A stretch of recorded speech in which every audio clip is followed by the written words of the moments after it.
Let's foray into Nevada's wild spaces. This is a half-an-hour adventure with the Nevada Department of Wildlife. This is Nevada Wild. Here on this mountain top, I got some wild, wild life. Wow. I got some news to tell about some wild, wild life. Welcome to Nevada Wild, brought to you by the Nevada Department of Wildlife. I'm your host, Aaron Keller, joined by co-host Bobby Jones. Today we have special guest Kim Tisdale. She is the staff specialist over our sport fish program. And Kim has been with the department my whole career and is now coming to the end of her career, unfortunately. Sad times for us. But we wanted to get her on the podcast to kind of capture some memories and talk a little bit about old times and what's coming next. And so we had to drag her in here. She's a unique person to the department, but also a wonderful person to just chat with. So thanks for coming in, Kim. I'm so happy to be here. And we are sad to hear that your time is coming to an end. Well, you can only hang out so long, and I've been here 31 years, so it's time to make some room for the next biologist coming up the chain. Right. So 31 years. Does it feel like it went fast? Oh, went so fast. Yeah. I suppose that's just a function of doing something that you love. If you're in a job where, it's just a grind or you're not passionate about what you do, it probably goes by pretty slow. But I had the dream job, right? I mean, just doing what we do, working with wildlife, managing wildlife, being around people who are passionate about the same things that I'm passionate about. It went by in a flash. I can't even believe it's been 31 years. But yeah, when I started with the department, you had what I thought was the dream job, which was you were the Truckee River or Western Nevada fisheries biologist. Yep. And go ahead. Yeah, I was the biologist for Washoe County and Story counties. So I had Lake Tahoe and the Truckee River, and then all of northern Washoe, bunch of urban ponds. It was a pretty fun field job. Yeah, and that was one of the things where I was like, man, you can do this for a living. And seeing the projects that you were doing and some of the surveys when I was in high school or just out of high school, and pretty amazing the positions that are within the department. We just watched a video that we posted about 5 years ago or 4 or 5 years ago, and kind of shows some of the positions. You talk really about kind of how you got started with the department, but after watching that video, does it bring back any old memories or?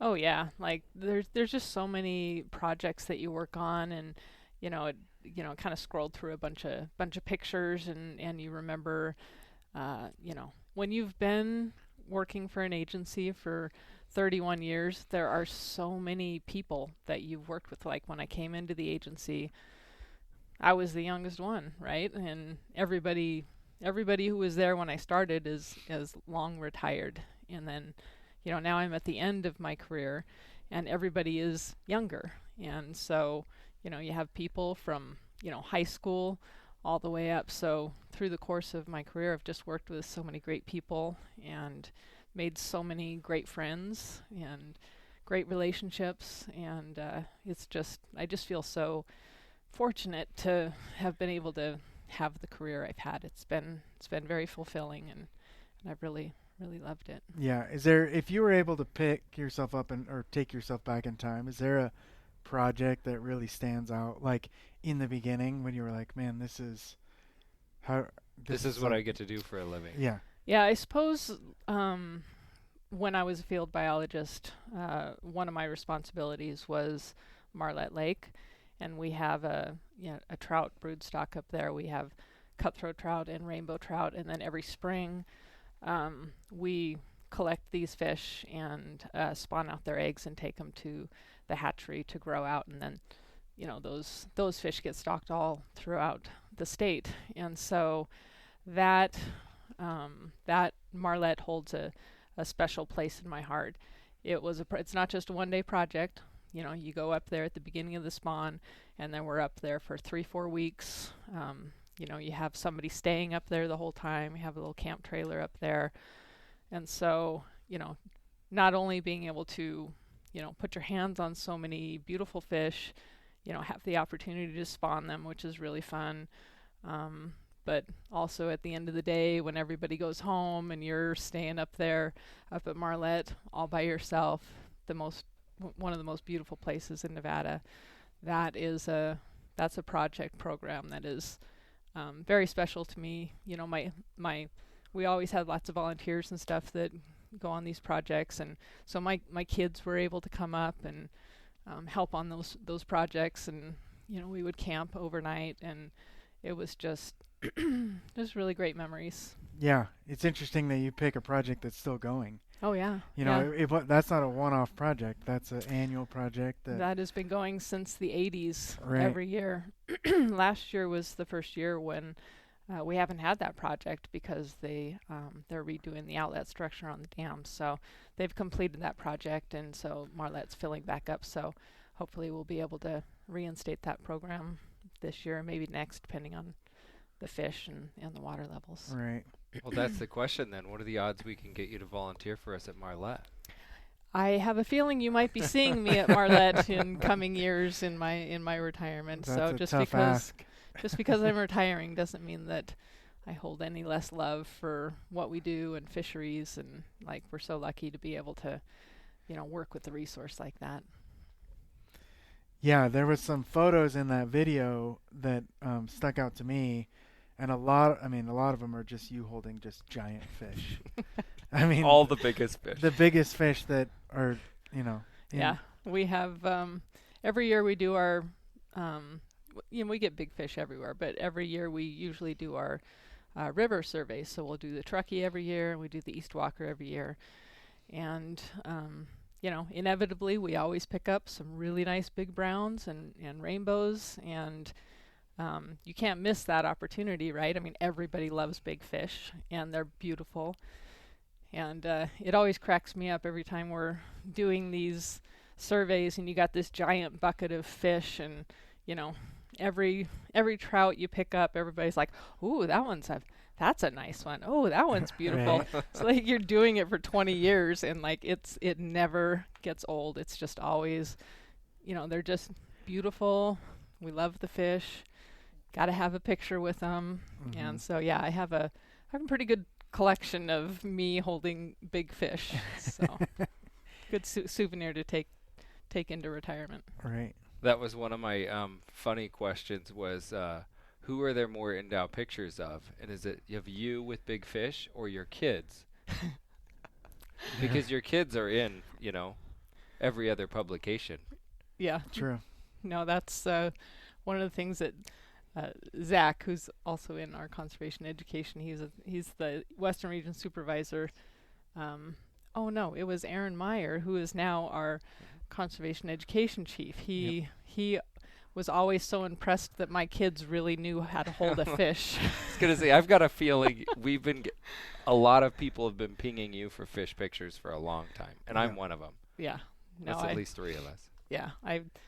Honestly, when I was a biologist, I would roll my eye every time there's a publication. There's another picture of me in there. I'm like, oh my gosh, isn't there somebody else?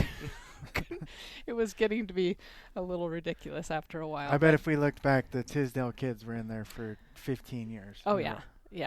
No, we still have some of those pictures that show up. As a matter of fact, in last year's fishing regulation book, there was a picture of my son when he was young. Oh. But it was a great picture of him holding a little cutthroat. We were looking for a stream stocking with native trout picture, and that one fit the bill. So. Yeah, good fish pictures last forever. So. Yeah, no, my kids have been very lucky in that they've been able to go on a lot of these projects, and it's been fun. What's one project that you're kind of leaving now that you're kind of excited to see the department fulfill? Well, I guess now that I'm in headquarters, I've been working on different kinds of projects. So I guess a couple of the big ones. One of the things that I did finish up is kind of trying to simplify our fishing regulations and the statutes that are in place, which is compared to the really fun job as a field biologist was really dry and tedious. Right.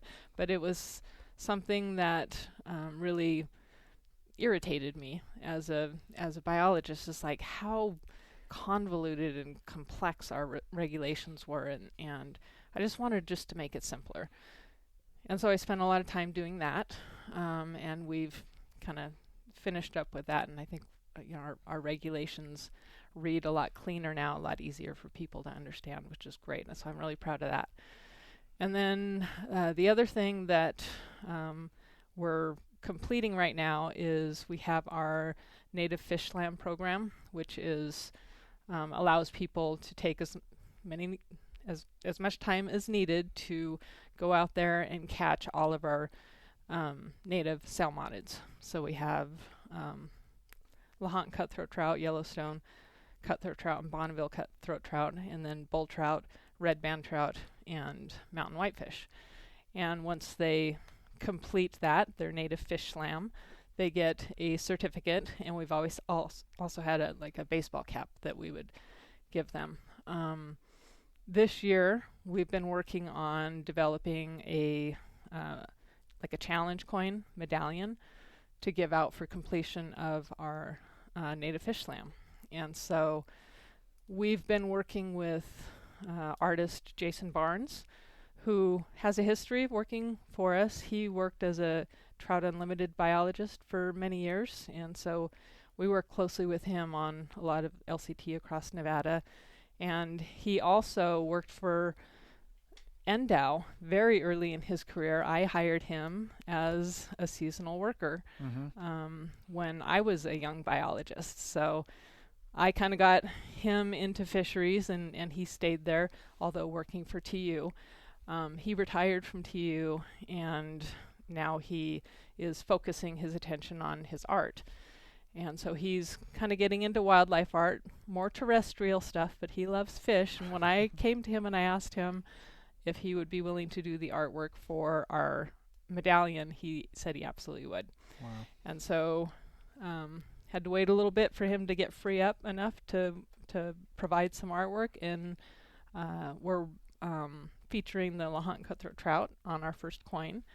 And it is being minted as we speak, so we haven't been able to set hands on it. It's not going to be done until after I'm already retired. Oh. So the next staff guy gets to roll that program out. But I'm really glad I was able to finish that. It was something that my fisheries chief, wanted this program to get going when I came into headquarters, and I was glad to be able to kind of finish that up. So I'm excited that program is going to be, we're going to have the coin, and Right. now that I'm retiring, I can start working on my That was going to native be my fish next slam. question. I'll Yeah. have plenty of time to do that.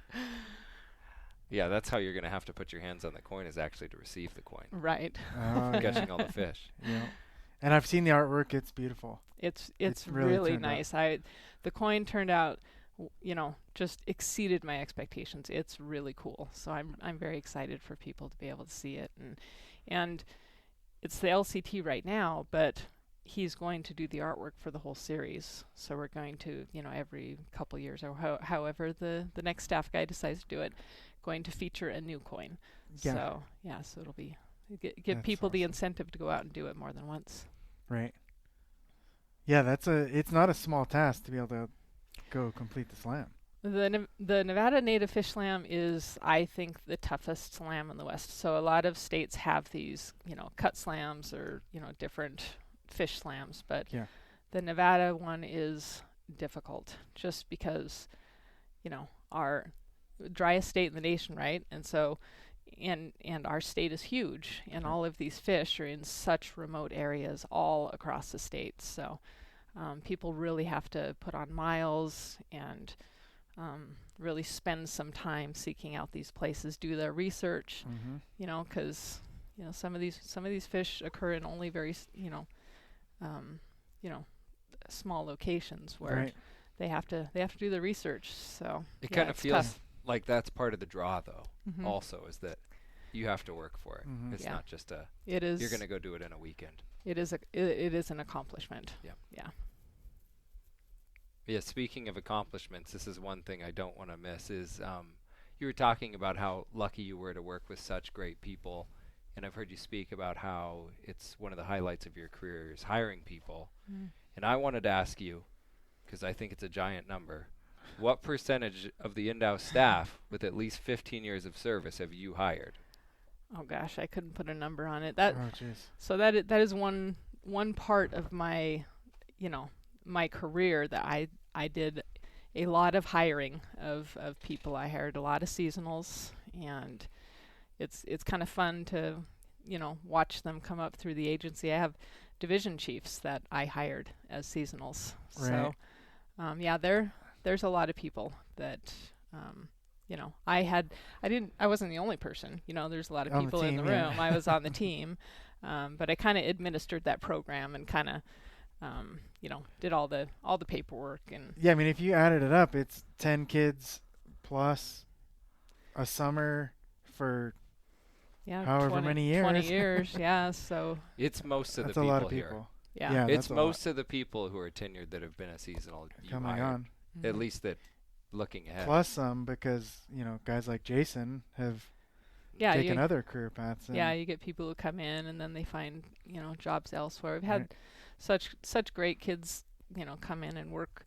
They just work their butts off, and they're just passionate. And that program is so important to this agency because it's kind of a proving ground for people. Because a lot of people look at what we do and they have different ideas of what these jobs are, but the conservation aid program, the seasonal positions, they allow us to get these kids out, work alongside the biologist, doing what we actually do. And it's not for everybody, and some kids absolutely love it, and some of them are like, yeah, this isn't what I thought it was going to be. So it allows them to see if it's something that they want to do, but it also allows us to work with them and see if they have what it takes. So when they eventually do graduate from college, apply for a professional biologist position or whatever, we know them, Right.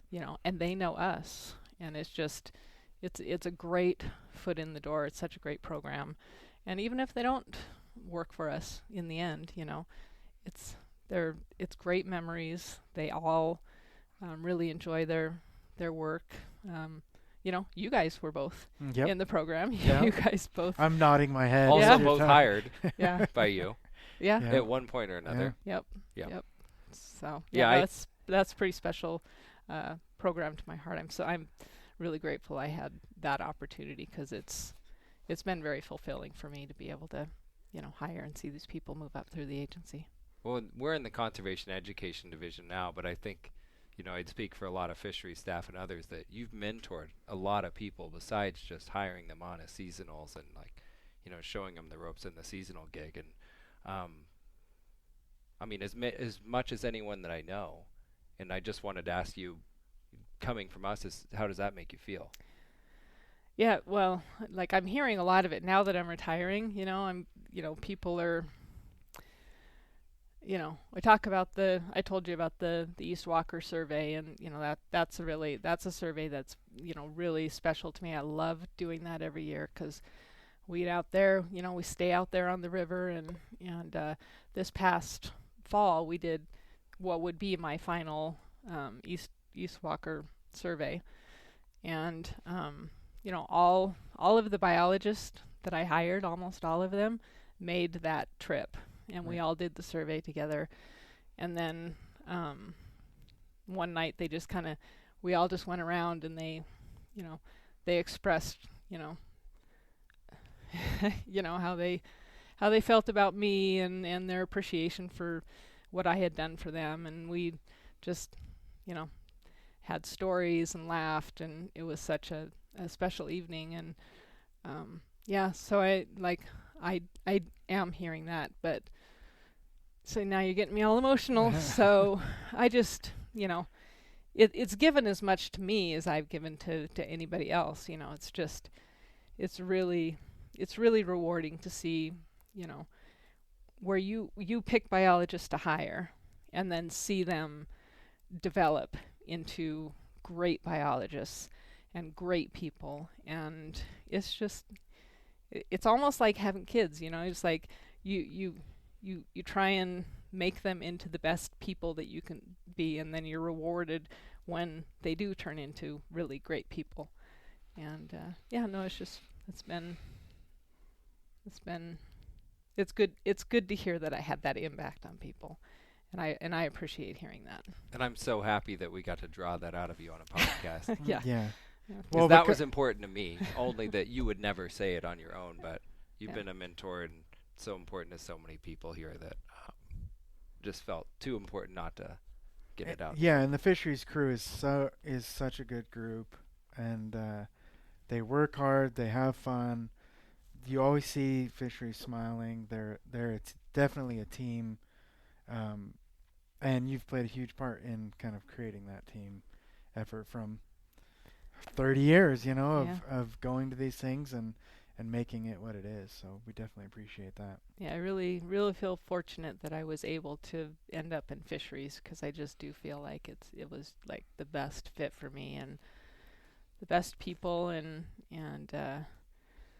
our old friend Chris Healy used to describe the Department of Fisheries Division as the Disneyland of the Department of Wildlife, because we're just always having fun and nothing's too serious, and it's just it's been really fun. Yeah, we were just down in Boulder City for a meeting, and you got to do something that you worked for the department for 31 years, and you got to do something that last week or 2 weeks ago that you've never done before.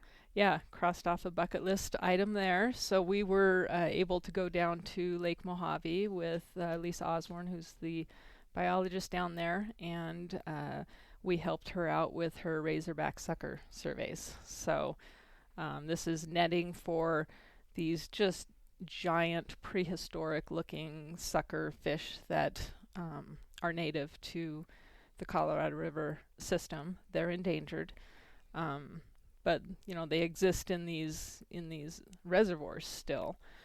They evolved to live in the Colorado River without the dams, so they have this giant humpback kind of keel on their back, and they're giant. I mean, they get to be, I think the biggest one we caught was like 12 pounds, and they're just really cool fish. And so it was a fish that I had never laid hands on before, so it was really fun to be able to do that. Of course, we got some pictures of us holding these giant fish, as we do in fisheries. And then also seeing like just the giant smallmouth bass that they have in Mojave, and stripers, and it was a really fun trip. Yeah, I thought that it was important to point that out, that after even 31 years of majority of your work being in fisheries, and you still hadn't touched every kind of species of fish. I know, especially those ones. Yeah, I mean the diversity of fisheries in Nevada is crazy. Yeah, like especially between northern and southern Nevada. Southern Nevada, you have all of these native aquatic species that are threatened and endangered, and they're just all so unique and imperiled. So it's like you could spend a whole career and not see everything. It's pretty amazing. Right. Now I am sitting here kind of wondering, like, what's on the bucket list that you haven't got to yet? Or is there anything else? Was the razorback sucker kind of that was the last trip on the list of like, okay, now I can rest easier. I've gotten to do all the fisheries work. Yeah, I never put hands on a bull trout in Nevada. So that's something that hopefully when I try and get my native fish slam, I hope I'll be able to put hands on one. But I never was part of those surveys. But I think for the most part I was able to, get out and do most of the things, and I feel, I don't really feel like there's much that I wasn't able to accomplish. The other thing I wrote on here is Valley to HQ. Now, I have a feeling you never thought you would be at the headquarters office, but how has that kind of changed your thinking about the department or your division or Yeah. anything about it? I had zero intention of coming to headquarters. I planned on retiring as a regional supervisor, job that I loved. I loved being a regional biologist and didn't want to be one of those headquarters staffers, just pushing paper but when my current boss, Chris Cruikshanks, who's our fisheries division administrator, our chief, when he took the chief job, he came to me and he pretty much told me I have to come to headquarters, and he was able to talk me into it. And looking back, I'm glad I did now. While I had no intention of doing it, there were some things that I was just like we discussed the regulations, things that I felt should change, but if I didn't come to headquarters, I would have never had the opportunity to do that. So I'm glad that I did come. I was able to, a lot of internal administrative stuff. As a supervisor, we were not very, we were kind of given our budgets, but there wasn't a whole lot of transparency in how the money comes down. And so I think I was able to provide a little bit more transparency and clean up our budgets for our regional supervisors so they feel a little bit more empowered with their budgets. So that was something that was important to me. Kind of boring in, as far as, fisheries work, but when you're a supervisor, your budget's how you get stuff done. So that was something that was important to me. The regulations, the native fish lamb, the medallion coin, and a lot of other little things like that. So I do feel I was able to accomplish some good things in headquarters, and I never would have been able to have the opportunity to work with Southern Region staff as much as I do here in headquarters. So to be able to really understand a lot of the work that they do down there, I was more localized just on the west, focused on the Western region. And we worked with the Eastern region a lot just because they're, they work on similar things. So there's a lot of collaboration between, Eastern and Western region, Northern Nevada. But we don't really work with the Southern region just because their seasons are different and the work they do is different. So, being able to get to know all of those biologists and understand their work down there has been, something that I really enjoyed being part of headquarters. So. Yeah, and I think that definitely speaks to Bobby's point about mentoring and kind of, you said the clarity of budget and administrative things. That's also mentoring of people that are, below you or in those regional positions for sure. Yeah. So I wouldn't discount that because that's a lot of hard work that often goes unnoticed from the public or from, people that are not internal to the Department of Wildlife and how that works. So we definitely appreciate that blood, sweat, and tears that goes into that stuff too. So yeah, I think that they appreciate that. So yeah. Well, I think we'll let you off the hook. That was a great pun, wasn't it, for a fisheries person? It was. It's almost like you planned that. Sitting on that one. We appreciate everything you've done over the years. We're not letting you get away without volunteering with us. We'll drag you up to Marlette. It'd be nice to see the kids get back up there. Get your kids up there. They would love to, actually. Yeah, those are some of their greatest childhood memories. So, yeah. So maybe we'll block out a little bit of time for you to go man the station. Yeah, I would love that. Yeah, and NDOW will always be in my heart. All right. Thank you again for coming in, and thank you everyone for listening. That does it for this week's Nevada Wild.